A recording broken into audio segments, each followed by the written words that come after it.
सबको मेरा सादर नमस्कार। टाइटल था ईश्वर ना हो तो क्या नुकसान।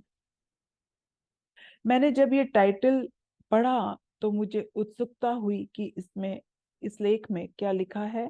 और जब मैंने लेख पढ़ा तो सोचा आप लोगों के साथ भी इसको शेयर जरूर करूं। गुरुदेव रविंद्रनाथ टैगोर के नाम को लेकर ऐसी बहस छिड़ी कि मामला टैगोर बनाम ठाकुर हो गया। दलीलें पेश की जाने लगी। फिलहाल उस बहस से अलग रविंद्रनाथ ठाकुर से जानिए, अगर हम यह मान लेते हैं कि भगवान नहीं है तो क्या इससे जीवन में कोई कमी होती है। रविंद्रनाथ ठाकुर। ईश्वर की याद कई बार हम भुला देते हैं, लेकिन उससे क्या अब तक कोई नुकसान हुआ? अगर जरा सा भी नुकसान होता तो हम उसी समय सतर्क हो जाते। सूर्य हमें प्रकाश दे रहा है, धरती हमें अन्न। इस विशाल भूभाग पर दैवीय शक्ति हजारों संसाधनों से हमारी जरूरतें पूरी कर रही है। ऐसे में अगर दुनिया को हम ईश्वर रहित मान ले तो उससे क्या कोई कमी होगी? शायद हाँ। जो अभाव है उसे हम अब तक नहीं जान सके हैं, इसलिए इत्मीनान से रह रहे हैं। क्या है वह नुकसान और उसे कैसे समझाया जा सकता है? इसके लिए मैं अपना एक सपना आपको बताता हूँ। बहुत कम उम्र में मैं मातृहीन हो गया। माँ का प्रेम पाए बिना बड़ा हुआ। एक रात सपने में देखा मैं अभी एक बच्चा हूँ। गंगा के तट पर बगीचे वाले घर में एक कमरे में माँ बैठी है। माँ का चेहरा हर समय मन में बसा नहीं रहता, लेकिन इतना समझ आ रहा था कि वह माँ ही है। मैं उनके बारे में सोचे बिना कमरे के नजदीक से गुजर गया। बरामदे में जाने पर अचानक कुछ हुआ। तब मुझे इस बात का एहसास हुआ कि वह माँ ही है।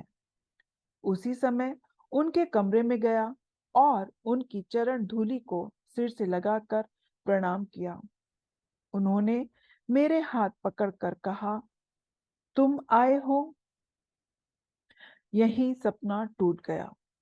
आँख खुली तो मैं सोच में पड़ गया कि माँ के ही घर में रह रहा हूँ। उनके कमरे के सामने से 10 बार आता जाता हूँ। वह है, यह जानता हूँ। कोई संदेह नहीं कि वह मेरे साथ कहीं ना कहीं है, बस सामने नहीं। इसी सोच के साथ दुनिया चलती है। इसमें नुकसान क्या है? जब सोया रहता हूँ उस समय भी उनके हाथ का पंखा मेरे सिर पर हवा कर रहा होता है।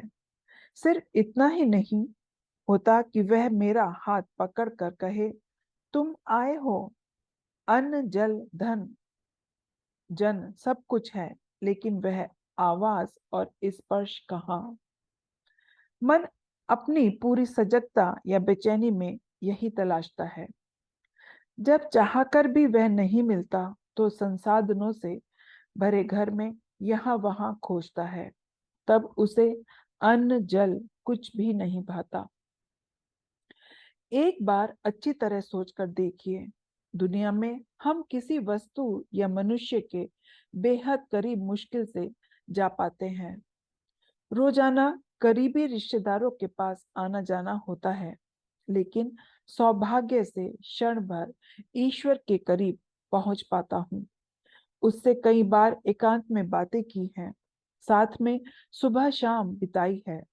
सभी के साथ बिताए दिन में जब मन खुश होता है तो लगता है उसके पास आया हूँ। ऐसे सैकड़ों लोग हैं जो पूरे जीवन में एक बार भी किसी वस्तु मनुष्य के करीब नहीं आ पाए। इस दुनिया में जन्म लिया, लेकिन संसार के साथ नियमित संपर्क नहीं रहा और उन्हें इसका एहसास भी नहीं हुआ। वे जब सबके साथ हंसते खेलते गप्पे लड़ाते, तरह तरह के लोगों के साथ लेना देना आना जाना चलता, वे सोचते कि यही तो मैं सबके साथ हूँ। इस तरह के रिश्ते में रहने के बावजूद साथ बने रहना कितना ही कम क्यों न हो, वह उनकी समझ से परे है।